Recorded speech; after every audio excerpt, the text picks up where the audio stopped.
is still a little bit more north-south than it should be. But your girls are doing things that I think all the female teams are going to be able to accomplish down the road if they're allowed to. So keep it up, Thomas. I'm good for anything. Any questions, anybody else? Yeah, Darryl's got his hand up. So Darryl, welcome, and go ahead, and Kim's got her hand up too, I think. Okay. Yeah, I just wanted to say first off that I don't think it should go lost on anyone how impressive being able to change an entire philosophy from the way that the Czech women's team had played previously to the way that he is describing that they're playing and illustrating the way in which they're playing now through 2 years, in essentially 2 years, most of which was dominated by COVID. I just think it's crazy to be able to change someone's mind and change the way they play and fundamentally be able to change basically an entire mindset of the team and then have them go out and execute at that kind of level on a world-class stage in that short a period of time. I think that's pretty crazy. It's pretty crazy. And so my question that I wanted Thomas to be able to share with the group is, what did he think made the biggest difference in accelerating that time, even though you didn't have events, training camp events are getting canceled. You're not on the ice. You're doing Zoom. You're doing video. Like, what was it that he felt was the accelerator for time to be able to fundamentally change everything of the way these kids thought and played previously? Well, great question, and I don't know if I have the true answer, and there'll be many reasons. One of the reasons is, I think most of the girls, not all of them, were extremely hungry for knowledge and for something that will give them hope and belief and understanding and will give them a chance to excel and to be competitive at the highest level. They were hungry, they were ready, they were open. It was the first time that they told me they had somebody who respected them, who had time for them, and who showed them, for the lack of a better word is what hockey can be like. The second part is that I believe Czechs naturally, inherently, are built for this kind of a game. It got completely lost in the last 20 years, and they don't have it anymore. But instinctually, they are a puck possession nation. Smart, they think ahead, they have patience, they have poise, they can support the puck really well. So all the aspects that you need for puck possession and the style of a game that Darryl, you and I have brought forward, they are born for that. So that's number two. And number three, tremendous amount of energy went into this. And all of you know what it takes to be a head coach and coach at the highest level. For me, I have never spent so much time and energy and spiritual energy to talk with players, to have meetings, to show videos, to dissect practices, and to spare really no cost, because I thought this is a once in a lifetime opportunity for them and for me. But it would be interesting to ask this question to the players, because I don't think I know all the answers. When I broke down the video for this presentation, I was amazed how well they have played. Thomas, I have a question for probably both you and Darryl, but Kim, you go ahead, and then Carla, you had your hand up too. Thanks, Tim. Hey, Thomas. So I guess the the question is, you know, you're changing a lot of habits here with some pretty high level players. You know, does any of this get instilled with the U18 or like what's the filter down? Because I could see, you know, very easily this sort of conceptual brand of hockey, you know, with a lot of freedom is, you know, pretty easy to teach, I would argue, sort of in that 12, 13, 14, 15 kind of age group, or at least start to instill it there. So I'm not familiar with, you know, how that works in the Czech Republic, but how much of this would get shared down? You know, I assume there'd be a willingness to share it. Obviously, it would benefit the Olympic program. But what does that look like, you know, with the Czech program right now, or does it even exist? Well, very, again, a very good question and very different scenario here in Czech Republic. Obviously, I have changed the coaching staffs in the under 18 and under 16 for those reasons that we needed people who are open to this and who will be able to listen and be able to embrace that kind of a brand of hockey. And like you said, it's more about habits than really tactics. So we changed that, and we shared the playbook, and we simplified the playbook for those categories under 16, under 18. Now, beyond that, there is no women's league here, so girls play with boys. So they are all over. So their first time we get touch with them is around that age of 15.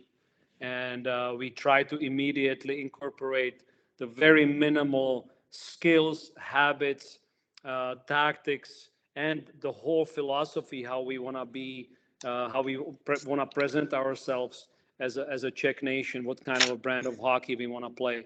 So we did filter it down to under 16, but below that, we have not much influence over it. Go ahead, Carla.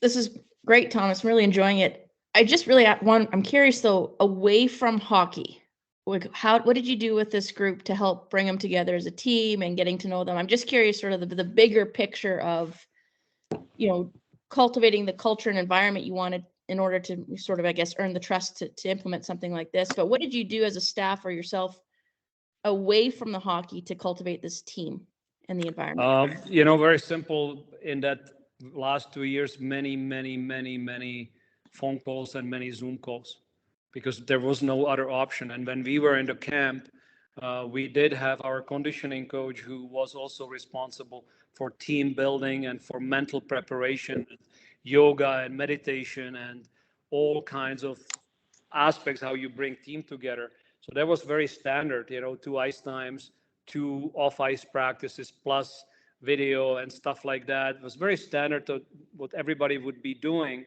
But in between, when the girls are playing in Sweden, Canada, US, just many phone calls. I would send them videos. I would watch their tapes of their league games with them. I would watch tapes with them of their shifts with the national team. So would the assistant coaches. And but everything happened on the Zoom. Just so a lot of conversations, a lot of talks, a lot of video, and really there's no big secret to it. It's just a lot of man hours. Or woman hours. Yeah, absolutely. Yeah. Or both. Yeah. So I was just wondering, Thomas, like I know because I've seen your team play a lot over the last couple of years, up close and personal and otherwise, and echo Darryl's sentiments that you did a tremendous job implementing your philosophy and style of play, and they executed extremely well, and really you deserved a better fate both at Worlds and in Beijing. Have you, and I don't know if Darryl would have been involved, have you guys done like a deep dive in terms of maybe why you didn't score a bit more in certain situations? Like it's obviously, you know, in lots of situations it can be attributed to puck luck or great goaltending or whatever, but I just wondered if there had been an actual deep dive to really look at all the scoring chances you generated, and or maybe ones you passed up on in search of what's really elusive on the women's side, and obviously that consistent scoring? Darryl did a deep dive for us and did a presentation for us that he called 3/4 good. And I'll let Darryl probably talk about it a little bit, the way we played at the World Championships and what he thought we had to do better. Yeah, 3/4 good. I thought was a great, easy way to frame it, where they were doing everything right, and then they would get right to the very end where the chance was there, and there just was a need to be more decisive. But to your point, Tim, I think that it's not necessarily like a deep dive necessarily. I don't think that would be necessarily my approach, because the chances and the quality of the chances themselves were excellent. Um, the results, I think, had to do with, you now had kids who were getting chances from spots on the ice and situations in the game that they had not been previously getting. And I think that with the cancellation of all the different events and the cancellation of the training camps, that's where it hurt them the most. The truth of the matter is elite offense like this, where you're, it's two passes and a kid's got to shoot it off the pass, and it's it's that type of offense. It requires timing. It's timing, and it's repetitions, and it's getting in those areas and playing with expectation, and having a little bit of some background success of scoring in those situations consistently to build the confidence. What I think is that with a little bit more time, those chances would have started to fall more, and they would have built more confidence individually and collectively in those chances, and that they would have been able to become much more consistent and have what you ultimately achieve, what you really want, which is an offensive swagger. And the team, I thought, was 3/4 really good, but was missing that swagger. And there's only one way to get it. You got to earn it. And they just didn't have enough runway of games and competitions and real chances together to be able to achieve that. Otherwise, I thought that they were fully on pace and to be able to break through. And so I don't think it's as much as breaking down the chances. I think it's get more volume of them, see a few of them start to go in, celebrate more of the successes, and then trust that. Because there were times when I felt they were dominating games. Like, I personally thought, and I said this to Thomas, I actually said this to their group, I thought they got to a point where they were at least 2 goals better than Finland as a team. I just felt like they were 2 goals better. They could play at a level that was 2 goals better if you looked at like expected goals, and I felt like they were at least 2 goals better. But when the push comes to shove and you're right there in the moments of truth, you got to rely on expectancy and confidence and execution and timing, and they just didn't have enough runway to build that at a level that allowed them to leverage it in the moments when the pressure was really on. And otherwise, I truly believe that process-wise, that team was ready to break through. And I totally agree with all of that. Because as I said, I've seen it personally myself, and it really, as I said at the beginning, kind of only a matter of time. So tag, you're it, Carla, and hopefully you'll see the benefits and bear the fruit of all that work that's gone into it. I think they really are on the verge. We all know how scoring finesse and, as Darryl's saying, scoring confidence and swagger is is tough on the women's side, and that's a large reason why Peter and I as well, with the Danes, focus a lot of our time on offense and trying to help them find ways to create offense, because we knew volume was a big piece. Especially us being a bit less skilled team, we needed to create some volume to hope to be able to score. And so that is a big piece of it. And that piece is as clearly outlined, certainly in place with that Czech team now. The volume is there, and it's really just a matter of time, I would think. I truly believe. I think also one or two more skill sticks that could be decision makers, which are maybe coming in the next little while, where they're kids that have earned that swagger, that are consistently scoring and can come in and have a little bit of that energy. I just think it's hard to go from a team that is trying not to lose by too much, playing with a little bit of hope, hoping that the goalie can kind of maybe hold them in there. You go from that mentality to Thomas is like, no, we're here. We're not here to participate. We're here to dominate. We're going to come in. We're going to dominate. We're going to control the game. That just takes a little bit of time, and to bring it to where it was 2 years with all the challenges, I think is incredibly impressive. And then I think where it has the potential to go is now in the things that you're talking about, but process-wise and the way that team played, that's about as sophisticated an offense as we saw in all of the world championships and the Olympics. They played the most sophisticated offensive and intelligent offensive game of any of the nations. And I think that's crazy to be able to do that from a team that had no history of doing that previously. I just love it, and I'm so appreciative of Thomas of being able to do that, because it definitely changes a mentality amongst other nations who are widely outgunned from a talent perspective. Say, okay, what are we going to do? Well, we can just sit back and defend and hope for the best. Let the goalie, maybe squeak out a win, or we can try to control the game. And that it's such a paradigm shift in mentality. And I truly believe that Thomas's work with the Czech team will change hockey. A lot of people will study it, and that is a real.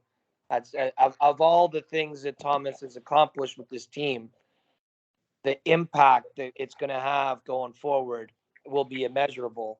And that's something that he and that team and all the girls on that team should be very proud of.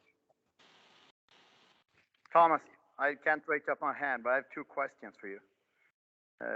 First, I've seen the Czech national team since 2009, and the evolution in the last 3 years. They've been skilled players, haven't had a team concept ever, get nervous, but now the last 2.5 years, they've been unreal good. Would that evolution stop because losing to Denmark or losing to Japan, or is it still going to move on in that direction? Is there a shift in the way we play? We should be more defensive minded because we couldn't score on all the chances. Well, that will be more of a question to Carla, how Carla is going to approach it. To me, what Darryl said, I never thought of it. It's funny, you think about millions of things, and then Darryl says something that never occurred to me. Because of our system, which is 1, 2, 3, 4, 5, many players have had scoring chances, a great A scoring chances, 100% scoring chances, that have never seen that scoring chance before. They've never been in that spot before in their life. So from a hockey point of view, we expect a goal, but from a point of view that we had all 6 defensemen that played, or 7 defensemen, were wide open in the slot or wide open on the weak side. Well, they've never done it in their whole lifetime. So what Darryl said, I think, speaks volumes that if there is a patience and if they continue this trend of puck possession and of puck possession line changes and leaving the ice in better condition than I found it in, all these concepts, then I think they have a really bright future. So it's up to Carla what she's gonna do with it. The blueprint is there. She will obviously have her own signature. She's her own coach, her own right, has a lot of experience, can tweak it the way she wants. But Daryl is right. Most of our players were in A-grade scoring chances a lot, but they've never seen it before. So it's it was mostly extremely uncomfortable. And where it got really tough was when the game was not going well. So there was a element of mistrust to the system when we were down against Denmark or against Japan. But you look at the percentages, again, what I showed you, we had the puck 67%. We were in the offensive zone over 20 minutes. I look at the game against Denmark, we had, in the third period, we were alone against the goalie 5 times. 1-0 against the goalie 5 times in the third period. We didn't score. So, and Denmark deserved to win that game. But it would be. I don't think I don't think they will change the whole philosophy. I think it would be detrimental. It would be something that would, I think, put them back. They may get some more wins, but it would put them back. But that's up to Carla. That's not really up to me at all. So my dump and change philosophy might need to be adapted here. Is that what we're thinking?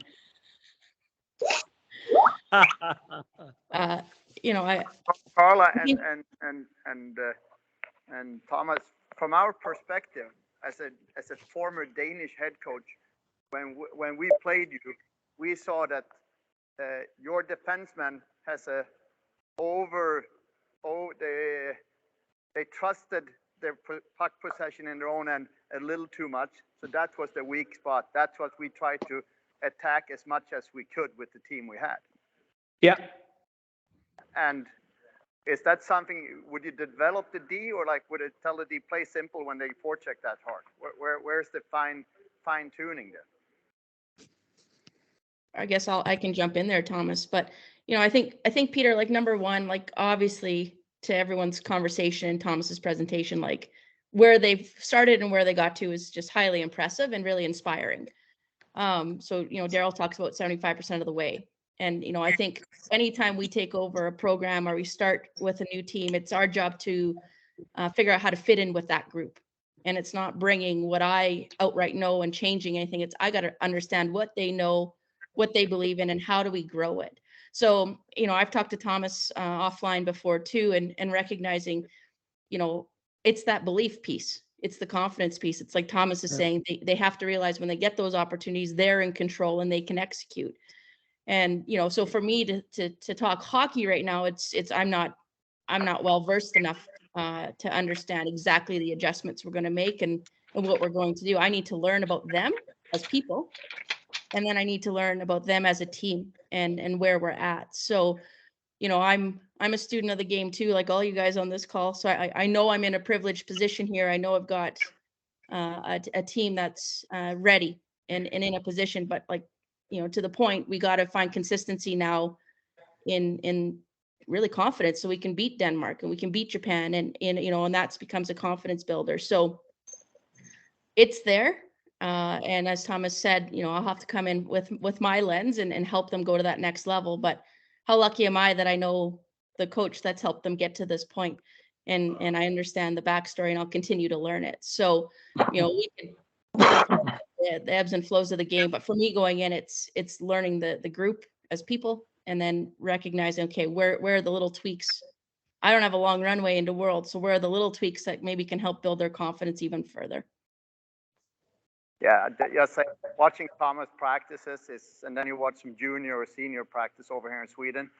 It's like, watching other practices after watching what the Czech did with Thomas, it's not fair because those practices is like freaking material for a convention, every one of them.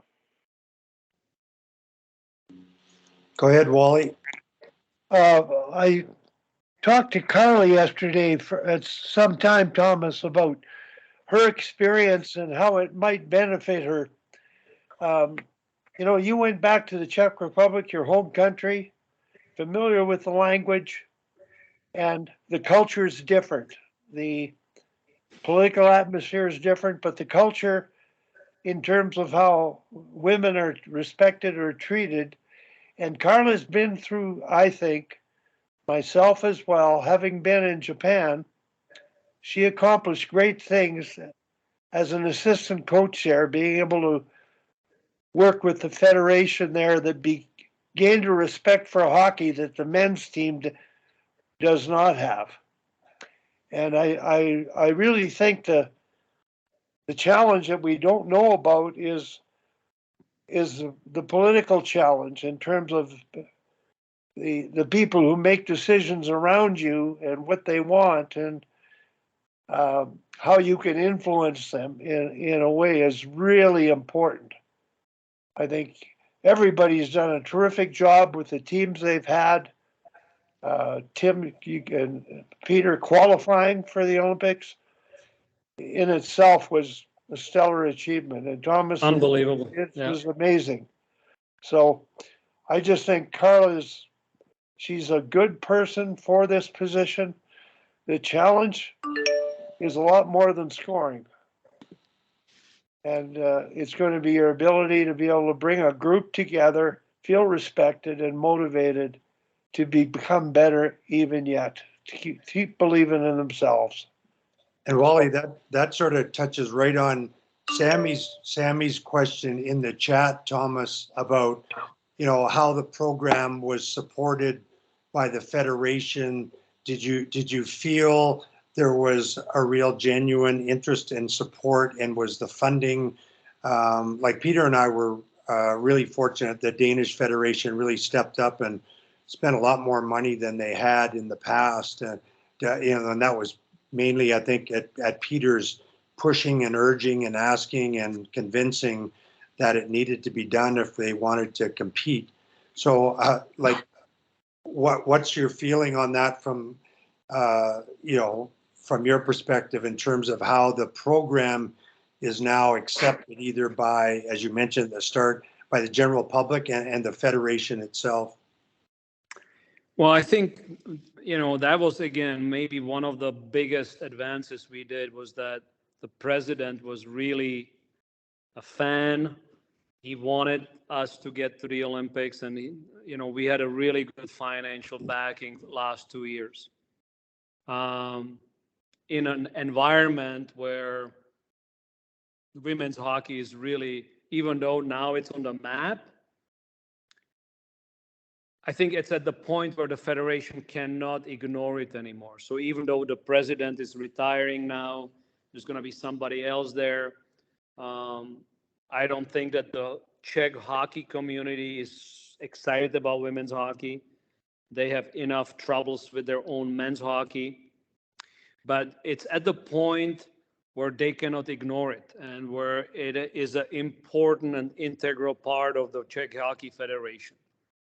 And it will attract, just like we see now with Carla, internationally great coaches, and it has some footing. Now, can you compare it? You can probably compare it to Canada in 1990, where women's hockey was. If you want a comparison, think about the first World Championship was 94. So think about Canada in the early 90s and women's hockey. So there is a good comparison to that. So it's nothing that we can compare to Canada and United States and the place of women in sports, place of women in society in general. It's just very different. And unfortunately, women's hockey has been seen as something that women never do. We broke through that, and now I think it's like we are at the point zero, and now you can start building it.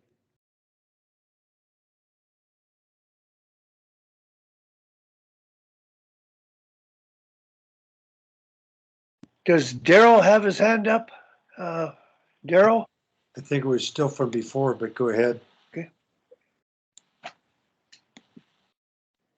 Oh, you're muted, Darryl, if you were trying Yeah, to. no, sorry. Sorry. I did not have my hand up. That was just from before.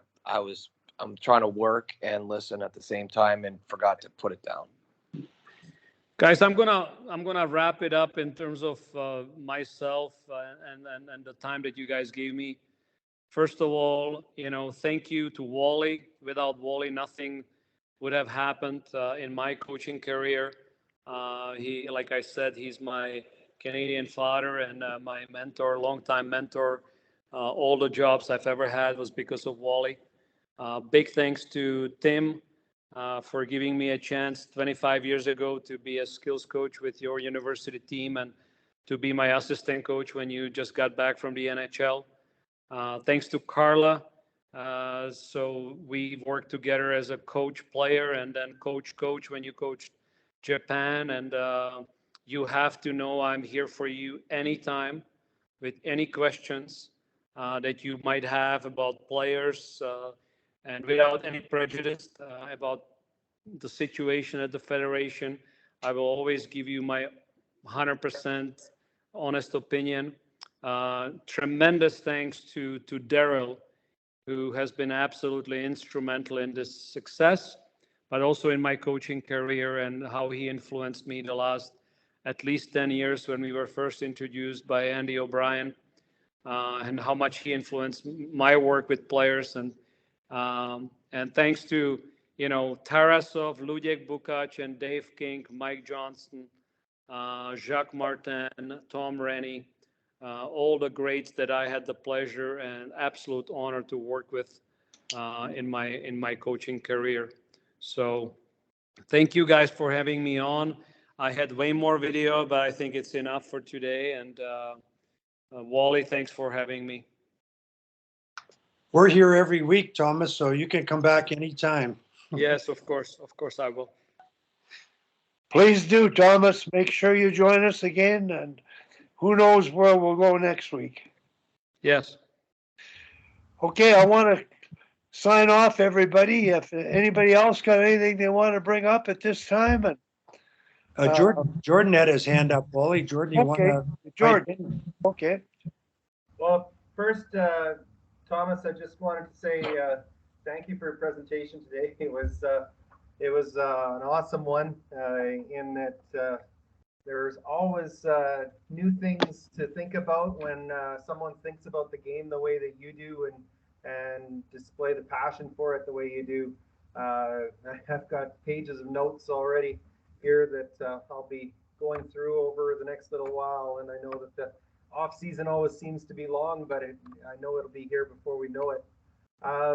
Just wanted to, on a personal note, mention you were showing your warm-up drills, and I had to laugh. The last practice prior to us going off to the provincial tournament, I had used your neutral zone regroup, which is something that I used lots over the year, and I'd mentioned to the players as we were going to do it that you had been on a Sharks call, and one of the girls goes to me, "Thomas is a real guy? I just thought that was the name of the drill." So it was pretty interesting to see that those types of things you're using it to translate at the Olympic level, and I'm using it at the U18 level. But my question for you is kind of a springboard off of what Tim and Wally were chatting with you about there. More of, you put 2 years into this program and moved the needle such a great deal. My question would be, what did you see prior to as going to be your biggest challenge going into it? And was that, in reality, the actual greatest challenge you had in moving the needle in women's hockey in Czech? Yeah, that's a fantastic question, and it's yes to both. The greatest challenge was obviously completely different working environment that we are used to in Canada, United States, Sweden, Finland. Just things are not the same in terms of relationships to other people. I believe people are the same everywhere, but the way things get done here or not get done here. The context is that last 50 years before 1989, there was 6 years of fascism and then 40 years of communism that has totally deteriorated human relationships and the way people relate to each other, which is a lot of fear has been implemented here into the society for 50 years. And it probably takes another 50 to get the fear out. So the way we are used to things that in Canada, how they get done, we agree on something, and most of the time, that's how it gets done.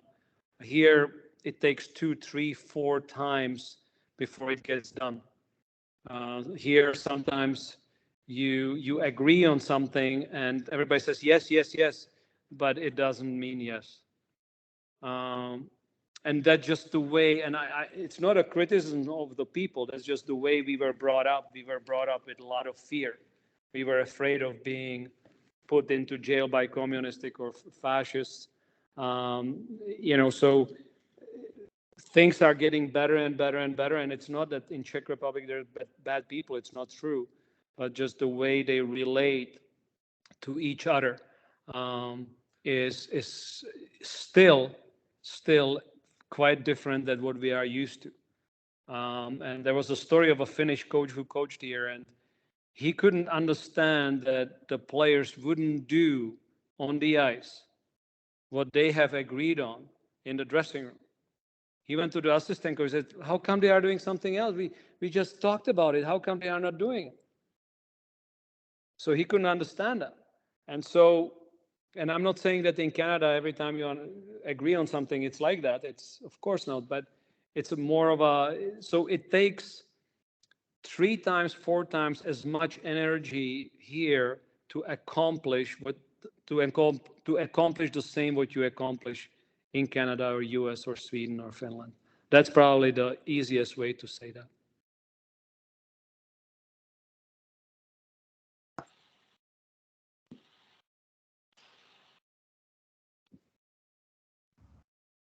Thanks, Thomas. Thank you. Well, thanks again, Thomas. It was fascinating. Always love listening to you and chatting with you and talking about ideas. It was just great wealth of information. Tim, can I ask you and Peter? I think Peter left, but can I ask you from the other side? How did you view us and how did you coach against us? Well, the short answer is with a tremendous amount of respect, right from the first exhibition game that I guess we were fortunate enough to win. It was a hard-fought game on a small ice surface, and you were short a few players. But immediately recognize the challenge for us defensively to get our group out of our comfort zone and really into a bit more of a man-on-man, woman-on-woman, check-on-check, no pun intended, check-on-check mentality to try to deny you time and space that you were so good at creating for yourselves. And to our credit, for our girls, I felt like we reacted immediately extremely well, even in those first 2 games. But you guys were a handful to play against. And we really felt our whole focus was to be on our toes defensively, always looking around and being aware and trying to get close to somebody, and with our sticks and lanes and sticks on the ice and a body-on-body mentality. Like, it really forced us to be better defensively. And even as I mentioned before, Peter and I really put a lot of our time and energy and effort into the offensive part of our game because we were going to be challenged to score. And that was almost a gift to us right off the hop, because it was pretty early on, that we just had to really be on our toes defensively when we played you. And we were always very grateful that you guys agreed to play us. Some countries going unnamed would not play us because they kind of looked down their nose at us, that we weren't quite good enough. And I hope we move the needle on that for the future Danish coaches and all the girls there. I wish them the best at the Worlds in September. But so we had tremendous respect and loved watching you practice, loved watching you play. And our group, honestly, were kind of heartbroken when you guys were heartbroken at Worlds and didn't quite get over the hump against Finland and then against Japan as well, because we kind of really felt we were in there with you. And again, I hope for the best for Carla moving ahead and for the group, because I think it would be the best thing for women's hockey if you guys can break through into that sort of top 3, top 4 group and have another legitimate challenger. And Germany's on the cusp. If they can develop a few more pretty skilled players, they're right on the cusp. And Switzerland right there knocking on the door, and it's getting better for women's hockey. And that's the next great thing that you the Czech Republic, can break through. Yeah, I agree. We'll be all cheering for Carla and her team. Yeah. So really great. Thanks for organizing again, Wally, and we can confer again on next week. Actually, I'll be at Alberta Cup next week, and I think literally diving into 2 games on the first day on Thursday. So I likely won't be able to jump on, maybe for a quick hello, but we'll have our hands full next week. Oh, you're muted, Wally. Thanks very much, everybody. It was a great session. Thomas, thank you. Thank you. One of the best. Okay, Thank we're you. just beginning the day here, and you've what time are you there? About 7:30? Yeah, 7:15 in the evening. Okay. Time for a Czech Pilsner. All right. Thank you guys again. Take care, everybody. Bye-bye. Bye-bye.